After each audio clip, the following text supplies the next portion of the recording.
حضرت امام حسین نے جو شہادت دی، جو قربانی دی، وہ حق اور انصاف کی لڑائی میں دی۔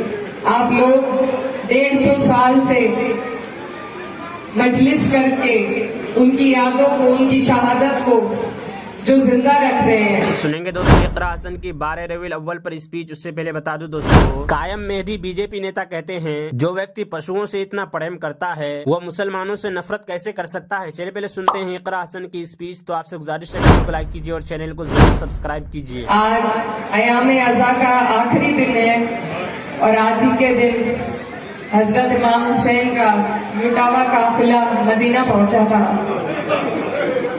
اور اس دن کی جو دقتیں ہیں، جو دکھ ہے، وہ آج بھی ہم سب کے دل میں زندہ ہے۔ حضرت امام حسین نے جو شہادت دی، جو قربانی دی، وہ حق اور انصاف کی لڑائی میں دی۔ آپ لوگ 150 سال سے مجلس کر کے ان کی یادوں کو، ان کی شہادت کو جو زندہ رکھ رہے ہیں، یہ بہت بڑی بات ہے۔ ہمارے لیے بہت ضروری ہے کہ ہم حضرت امام حسین کی شہادت کو یاد رکھیں اور حق اور انصاف کی لڑائی کے لیے جس بہادری کے ساتھ انہوں نے اپنی قربانی دی، آج کے دور میں بہت ضروری ہے کہ ہم ان کی ان یادوں کو دل میں بسا کر ان کی راہ پر چلنے کا کام کریں۔ انہوں نے جنگ کے اصولوں پر اس وقت بات کری تھی۔ اب ہم دیکھتے ہیں کہ قانون بن رہے ہیں، لیکن انہوں نے جنگ کے اصولوں پر کہ مہیلاؤں پر، عورتوں پر، بچوں پر کوئی ظلم نہ ہو، بھلے ہی جنگ چل رہی ہو، یہ اس وقت کہا تھا۔ اسلام میں بہت ضروری ہے کہ ہم سب سے زیادہ آج جو پچھڑ رہے ہیں وہ اسی لیے کہ ہم تعلیم نہیں اپنے بچوں کو دے پا رہے ہیں۔ تو یہاں آپ اور ہم سب موجود ہیں، میری آپ سب سے یہی گزارش ہے کہ صرف تعلیم کی روشنی سے ہی ہم آزاد ہو پائیں گے، جہالت سے آزاد ہو پائیں گے، اور خاص طور پر ہماری بچیوں کی، لڑکیوں کی تعلیم پر سبھی کو غور کرنے کی ضرورت ہے۔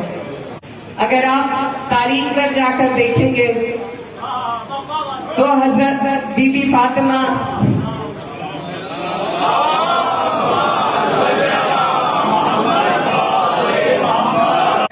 حضرت بی بی زینب نے اس وقت ہی لڑکیوں کی تعلیم، اور انہوں نے تقریر تک کرنے کی ان کو اجازت تھی۔ تو اسی دستور کو آج آپ کو اور ہمیں آگے لے جانا ہے۔ اگر ہم اپنی لڑکیوں کو تعلیم حاصل کرائیں گے، ان کے لیے ساری سہولت مہیا کرائیں گے جس سے انہیں آسانی ہو، تو ہم صرف ایک لڑکی نہیں بلکہ پوری نسل کو تعلیم کی راہ پر آگے بڑھا پائیں گے۔ میں بھی آپ کی بیٹی ہوں، اور صرف تعلیم کی ہی طاقت ہے جس کے بلبوتے آج میں یہاں آپ کے سامنے کھڑی ہوں۔ میری آپ سب سے یہی گزارش ہے کہ ہم اپنی قوم کے لیے اگر کچھ کر سکتے ہیں تو سب سے زیادہ دینی تعلیم کے ساتھ ساتھ دنیائی تعلیم میں اپنے بچوں کو آگے بڑھا کر انہیں اس قابل بنا کر کہ پھر وہ اپنی قوم کے لیے کچھ کر سکے۔ تو یہ قربانی آپ کو اور ہمیں مل کر دینی ہے۔ ہمارے بڑوں نے ہمارے لیے جو قربانی دی، اس کا نتیجہ ہے آج آپ اور ہم اکٹھے یہاں پر کھڑے ہیں۔ اب ہم سب کا فرض ہے کہ ہم سب اس راہ میں قربانی دیں کہ ہم اپنے بچوں کو، اپنی لڑکیوں کو اعلیٰ سے اعلیٰ تعلیم حاصل کرائیں، تاکہ وہ بھی دکھا سکیں کہ اسلام اصل میں کس چیز کے لیے کھڑا ہے۔ اور ہم جس مقصد سے یہاں اکٹھا ہوئے ہیں، یہ ہمیں یاد رکھنے کی ضرورت ہے کہ ہمارے حضرت امام حسین نے کس قدر ہمارے لیے قربانی دی، اور انہی یادوں ईमानों को अपने दिल में बसाकर अपने दीन की सच्ची राह पर चलने की जरूरत है। नाजरीन, इकरा हसन की भाषण सुनने के बाद आप अपनी राय में क्या करना चाहते हैं वो नीचे कमेंट बॉक्स में ज़रूर बताएं। हज़रत उमर बिन खत्ताब रज़ियल्लाहु अन्हु फरमाते हैं कि मैंने रसूलुल्लाह सल्लल्लाहु अलैहि वसल्लम को इरशाद फरमाते हुए सुना, ज़वाल के बाद ज़ोहर से पहले की 4 रकातें तहज्जुद की 4 रकातों के बराबर है। रसूलुल्लाह सल्लल्लाहु अलैहि वसल्लम ने इरशाद फरमाया, इस वक्त हर चीज़ अल्लाह ताला की तस्बीह करती है। फिर आयत करीमा तिलावत फरमाई जिसका तर्जुमा यह है कि सायादार चीज़ें और उनके साया ज़वाल के वक्त कभी एक तरफ को और कभी दूसरी तरफ को आजिज़ी के साथ अल्लाह ताला को सजदा करते हुए झुके जाते हैं। हजरत अबू हुरैरा रज़ियल्लाहु अन्हु रिवायत करते हैं कि रसूलुल्लाह सल्लल्लाहु अलैहि वसल्लम मस्जिद में तशरीफ लाए, एक और साहब भी मस्जिद में आए और नमाज पढ़ी। फिर रसूलुल्लाह सल्लल्लाहु अलैहि वसल्लम के पास आए और रसूलुल्लाह सल्लल्लाहु अलैहि वसल्लम को सलाम किया। आप सल्लल्लाहु अलैहि वसल्लम ने सलाम का जवाब दिया और फरमाया, जाओ नमाज पढ़ो क्योंकि तुमने नमाज नहीं पढ़ी। वो गए, जैसे पहले नमाज पढ़ी थी वैसे ही नमाज पढ़कर आ गए।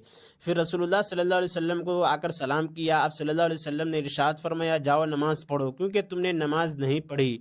इस तरह 3 मरतबा हुआ। इन साहब ने अर्ज़ किया, इस ज़ात की कसम जिसने आप सल्लल्लाहु अलैहि वसल्लम को हक़ के साथ भेजा है, मैं उससे अच्छी नमाज नहीं पढ़ सकता। आप मुझे नमाज सिखाएं। आप सल्लल्लाहु अलैहि वसल्लम ने इरशाद फरमाया, जब तुम नमाज के लिए खड़े हुआ करो तो तकबीर कहा करो। फिर कुरान मजीद में से जो कुछ तुम पढ़ सको। फिर रुकू में जाओ, इत्मीनान से रुकू करो। फिर रुकू से खड़े हो तो इत्मीनान से खड़े हो। फिर सजदा में जाओ तो इत्मीनान से सजदा करो। फिर सजदा से उठो तो इत्मीनान से बैठो। यह सब काम अपनी पूरी नमाज में करो। हज़रत अबू उमामा बाहिली रज़ियल्लाहु अन्हु फरमाते हैं कि मैंने रसूलुल्लाह सल्लल्लाहु अलैहि वसल्लम को इरशाद फरमाते हुए सुना, कुरान मजीद पढ़ो क्योंकि ये क़यामत के दिन अपने पढ़ने वालों का सिफारिश बनकर आएगा। सूरह बकरा और सूरह आले इमरान जो दोनों सूरत रोशन सूरतें हैं, ख़ास तौर से पढ़ा करो क्योंकि ये क़यामत के दिन अपने पढ़ने वालों को अपने साया में लिए इस तरह आएंगे जैसे वो अब्र के 2 टुकड़े हों या 2 साहिबान हों या कतार बांधे परिंदों के 2 गोल हों। ये दोनों अपने पढ़ने वालों के लिए सिफारिश करेगी। और खुसूसियत से सूरह बकरा पढ़ा करो क्योंकि इसका पढ़ना, याद करना, समझना बरकत का सवाब है और इसका छोड़ देना महरूमी की बात है। और इस सूरत से गलत किस्म के लोग फ़ायदा नहीं उठा सकते। मुआविया बिन सलाम रहमतुल्लाह अलैह कहते हैं, मुझे ये बात पहुंची है कि गलत किस्म के लोगों से मुराद जादूगर है, यानी सूरह बकरा की तिलावत का मामूल रखने वाले पर कभी किसी जादूगर का जादू नहीं चलेगा। हज़रत अब्दुल्ला इब्न ज़ुबैर रज़ियल्लाहु अन्हुमा फरमाते हैं कि लोगों, नबी करीम सल्लल्लाहु अलैहि वसल्लम इरशाद फरमाते थे, अगर इंसान को सोने से भरा हुआ एक जंगल मिल जाए तो दूसरे की ख्वाहिश करेगा, अगर दूसरा जंगल मिल जाए तो तीसरे की ख्वाहिश करेगा। इंसान का पेट तो सिर्फ कब्र की मिट्टी ही भर सकती है, यानी कब्र की मिट्टी में जाकर ही वो अपनी इस माल के बढ़ाने की ख्वाहिश से रुक सकता है।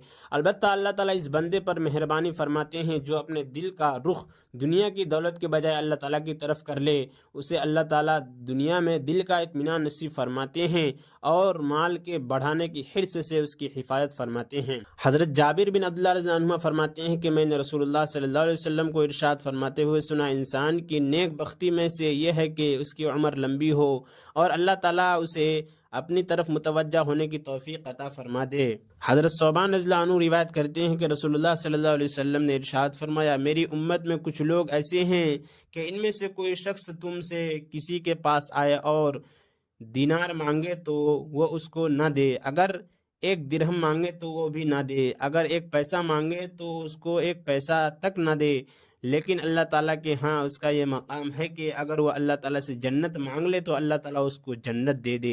इस शख्स के बदन पर सिर्फ 2 पुरानी चादरें हों, उसकी बिल्कुल परवाह न की जाती हो, लेकिन अगर वो अल्लाह ताला के भरोसे से पर कसम खाए बैठे तो अल्लाह ताला ज़रूर उसकी कसम को पूरा कर दें। हज़रत अबू ज़र रज़ियल्लाहु अन्हु रिवायत करते हैं कि रसूलुल्लाह सल्लल्लाहु अलैहि वसल्लम ने इरशाद फरमाया, तुम्हारा अपने मुसलमान भाई के लिए मुस्कुराना सदका है, तुम्हारा किसी को नेकी का हुक्म करना और बुराई से रोकना सदका है, किसी भूले हुए को रास्ता बताना सदका है, कमज़ोर निगाह वाले को रास्ता दिखाना सदका है, पत्थर काटना, हड्डी वगैरह का रास्ता से हटा देना सदका है, और तुम्हारा अपने डोल से अपने भाई के डोल में पानी डाल देना सदका है। اور اقرا حسن سے جڑی خبروں اور بھاشنوں کے لیے ہمارے اس چینل کو ضرور سبسکرائب کریں۔ ملتے ہیں کسی اور ویڈیو میں ایسے ہی نئی بھاشنوں کے ساتھ، تو جب تک کے لیے دیجیے مجھے اجازت اور رکھیے اپنا خیال۔ آپ دیکھ رہے تھے سنہرے لفظ اور میں آپ کے ساتھ محمد ثاقب۔ السلام علیکم ورحمۃ اللہ وبرکاتہ۔